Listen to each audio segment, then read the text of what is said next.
What's going on, everybody, and welcome back to Comic Breakdown. If you guys are new to the channel, do me a favor and hit that sub button. Hit that notification bell, make sure you're not missing any of the awesome content that we have coming out. With this video, we are going to be covering Carnage issue number 1. A story written by one of my favorite writers, that being Ram V. If you guys have not been keeping up with everything that is going on with Carnage, if you didn't read Carnage Forever or anything that is related to Carnage, honestly in the last year, go ahead, check out the link in my description as well as the top of this video. I have been covering everything that has been going on with both Venom and Carnage over the last year since the King in Black event. Carnage Forever was a very important story because it's letting us know where our characters now currently are. Carnage and Cletus, they have separated from one another. With Cletus dying, his consciousness had been saved in the Codex of the Hive Mind. The consciousness of Cletus has more or less become a symbiote of its own. This issue is going to be focusing on Carnage itself, no longer having a host, and after everything that happened with the King in Black, Carnage is now free from the Hive Mind and is beginning to evolve. And we're gonna dive more into why he kidnapped Hydro Man. Be sure to buy the comic, support the industry, and with that being said, let's dive into this breakdown. Alright gang, so as we dive into this issue number 1, we are picking up with Detective Jonathan Shade. What is happening in front of him? It's something that he simply could not explain. His investigation had led him to this place, not knowing what is happening. But whatever this energy source is, it seems to be sucking everything into it, and that includes our detective. What led him to this moment was the artist. An individual, a serial killer that is renowned for making his bodies more or less masterpieces when he kills them. The body that they have currently strung up in this barn, it is just his latest victim. While the police and all of them begin to do their investigation, they start to check for clues, so on and so forth, from this man's stomach. With the man's stomach beginning to expand, we see blood and other things start to pour out of a seam in his stomach. A scalpel cut that had been made, lightly stitched up, and from those stitches, when they break, we see a whole little flock of butterflies. Is it a flock? It's not a herd. A gaggle? There's a crap ton of butterflies that come pouring out of this guy's stomach. The artist is doing this display because he is trying to get somebody's attention. He wasn't trying to leave clues. He wasn't trying to go down in history as a serial killer. This was a message. This was a signal flare shot up into the sky. After the events of King in Black, after they saw Null come from the sky, the artist, he saw this as his deity. He saw this as his god. Ever since that day, he has been trying to send a message to any of the symbiotes that might listen. More specifically, trying to reach out to Carnage. And with each dead body, this is a message, trying to get it to Carnage so they can have a conversation. And while he is preparing his next victim, he gets a knock on the door. That knock is coming from Carnage. With each dead body, he has drawn that swirl or made the swirl symbol. Carnage has noticed this. Not sure if this guy is a fan or if he is trying to come after him, but Carnage has come to meet the calling. Taking us to the next day at the hospital, we have the artist victim sitting here in a gurney waiting to get some medical attention. The detectives currently interrogating him, trying to figure out what happened because he was let go. This is not something the artist typically does. With the man giving as much information that he could, though he had a significant amount of blood loss, he does tell them that he saw the devil in flesh and bone coming and knocking on the door to talk to the artist. Because what the artist wanted was to bond with the symbiote, knowing that Cletus is no longer around. Thinking maybe Carnage needs a new host, and why not the artist? Because he believes himself to truly be one to appreciate the handiwork that they have done over the years, that Carnage and Cletus had done as one. Kenneth truly believing that he can take him to the next level, can make true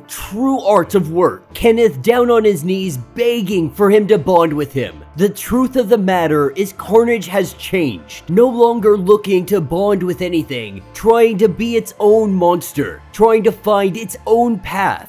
Carnage has become something more, and he is yet to fully understand what that is yet. But he is experimenting, and while he could simply kill the artist right here and go about his day, since the artist showed him his handiwork, Carnage thought it's only fair if he shows him his. This is where we see Hydro Man. He is currently pinned up and he is being ripped apart. Carnage lets him know that there is a very unique beauty inside of him. What he is trying to do is reach down to it, all the way down to the very essence of who Hydro Man is, into the molecules and atoms that make him as he is, saying that in there is water, an infinite medium whose true power has never even been touched yet. But this power has made Hydro Man who he is, and Carnage has every intention of taking this power for his own, letting the artist know that he is no longer bound to some human being. He is no longer the parasite. He has become the host. And the truth is, while he enjoyed all the killing and murdering and carnage that he ensued, that was mostly Cletus. But his new ambitions are wanting to escape all of this low-level killing, all this low-level massacring that really amounts to nothing. That he's going to find his true meaning. He's going to find his own beauty, no matter what kind of form of massacre or carnage that comes in, with Hydro Man simply being the first step in whatever he has planned. Why would he ever want to bond himself to another human being again? And that will be the end of this issue. So let me know what you guys think down in the comments. And if you guys do end up buying this comic, there is another side story in the back of this. It's picking up years ago. It's telling more of a older story, in between story, so on and so forth. It's only roughly like 8 or 10 pages, so we're not going to really cover it here on this issue. We might cover maybe a full story later on. But getting to the main event, issue number 1, what did you guys think of Carnage? What do you guys think of Ramvy's story? You know, I've been racking my brain ever since Carnage Forever on what the heck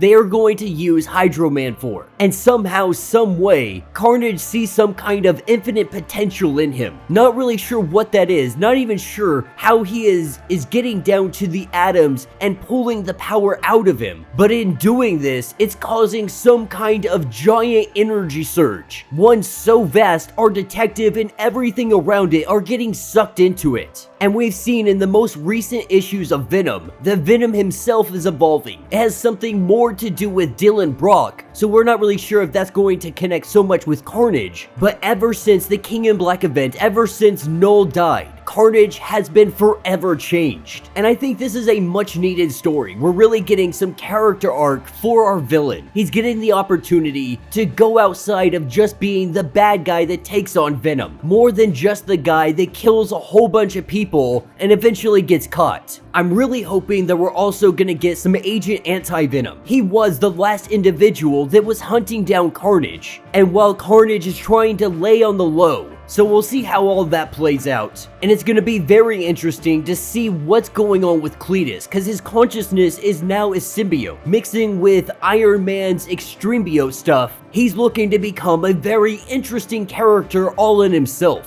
But yeah, let me know your thoughts, let me know your theories. If you have not yet, do me a favor, hit that sub button, hit that notification bell, make sure you're not missing any of the awesome content that we have coming out. If you want to donate to the channel, go ahead and check out the super like button. It'll let you donate directly to the YouTube channel. That will go to helping out this channel grow in drastic ways. And if you have a comic that you would like covered, go ahead and let me know which one that is, and I guarantee that we'll cover it if you donate to the channel. And until the next breakdown.